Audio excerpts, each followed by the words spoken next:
When you come to a fork in the road, ask the Lord which way to go.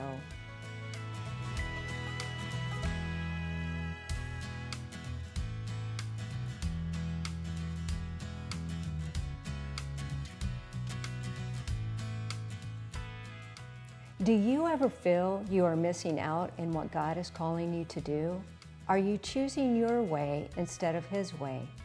Country gospel music artist Alan O'Neill began his career in gospel music in the 1980s with the band Dixie Melody Boys and traveled the world.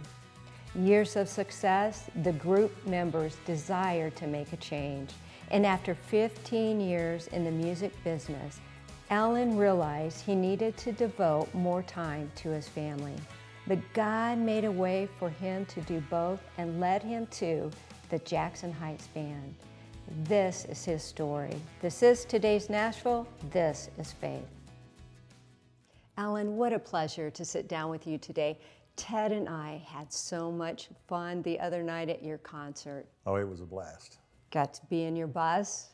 Oh yeah, well, we spend a lot of time in the bus, and most people don't realize we really got it kind of made in there. I hate to say. Yeah, but that night before, you told me that your air conditioner went out.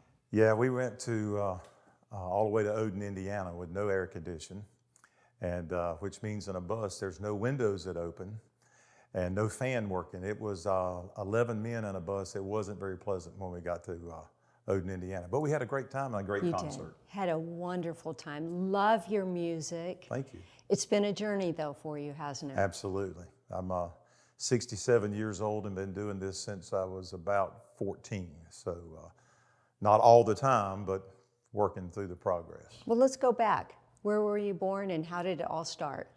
I'm born and raised in Raleigh. At 11 years old, my dad, who had been in gospel music since the late 50s, we decided to move to a little town called Kinston, North Carolina, which is about an hour and a half east of Raleigh. And got down there. He didn't sing any longer. He had quit and taken a public job and all that. And so we were just what everybody calls normal people at that time. And my dad decided to start singing. And he owned a gospel quartet called the Dixie Melody Boys that he'd been with in the late 50s. And him and a couple of guys decided to go back to singing again. And so I was the young kid who set up merchandise and the sound and all that stuff and dreamed of being a singer one day, you know. And finally, at about 14 years old, right out to Clear Blue, I won't never forget it. We were in Middlesex, North Carolina, at the children's home, singing outside. And my daddy said, "Come here, Alan. We're going to sing bass today." Well, I'm not a bass singer per se, but I could do a little bit, you know. So at 14 years old in Middlesex, North Carolina, I started my singing career, and it was great. And done that actually for a living after that, all the way to 1986. Well, did you finish? I mean, obviously you finished school and barely, but I did. But did you know that was your calling? I did. At the time, I don't know that I knew it was a calling. I just knew I wanted to do it. You know, it's kind of, I can be honest and say I don't know it was a calling, but I just wanted to be a singer so bad, you know.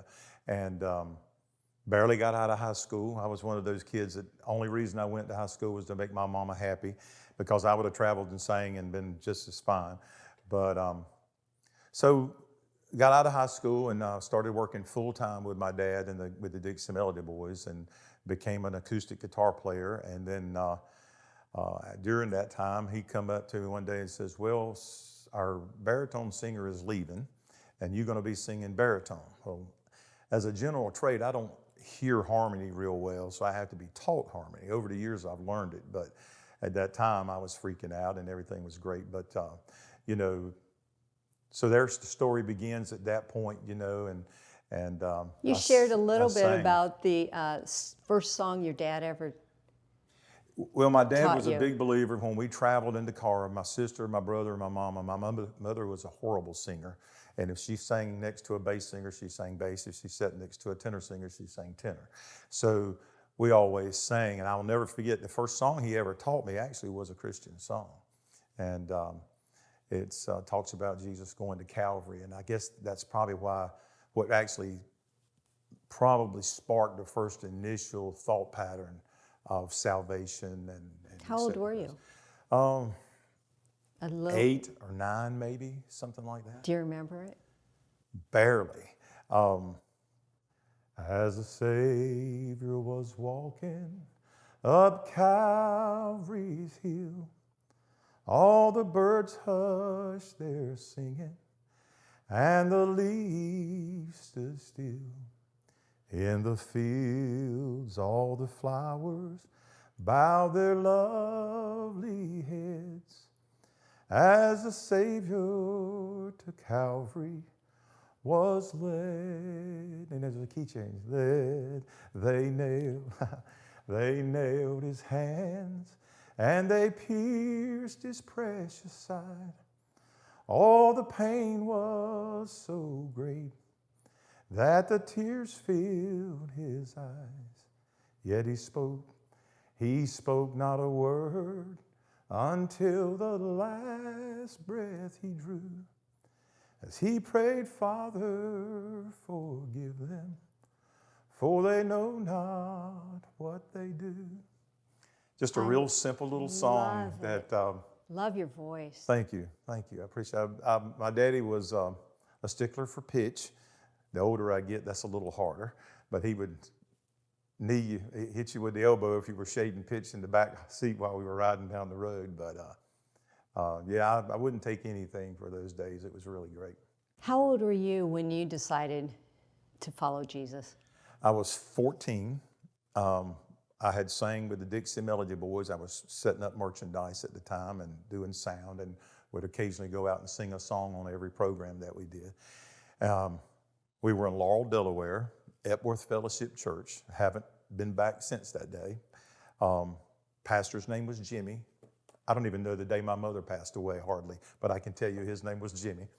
And I'd sang that morning, and I'd sang a really slow song, and I remember I could sing with passion, and the little ladies on the front row would cry and all that stuff, you know, but yet out of my heart I knew I didn't have that, what they were crying and talking about. And the preacher preached on hypocrisy. And every time he went to say a comment, he would be pointing right straight at me. And I'm thinking, somebody's told him that I'm not a Christian, and he's preaching on me this morning. And I gave my life to Jesus that morning, and never looked back. It's been great. Never looked back. You've had a lot of trials and challenges since then.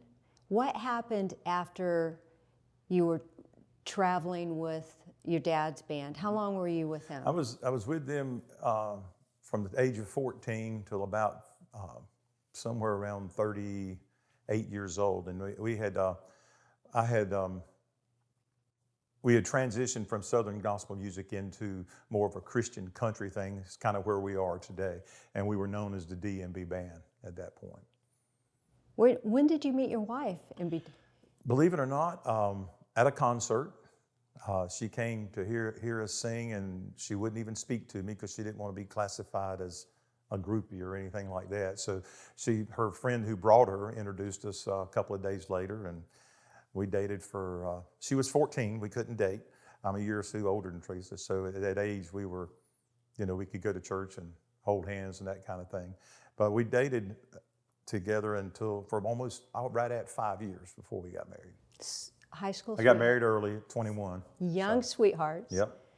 What a blessing that is. We're going to talk about your challenges. We're going to talk about some of your music. I love it. In the heartfelt songs, I love the one, No More Looking Back, and I think that's so important because a lot of us look back and we have regrets, and we're going to talk about that when we come back. Absolutely.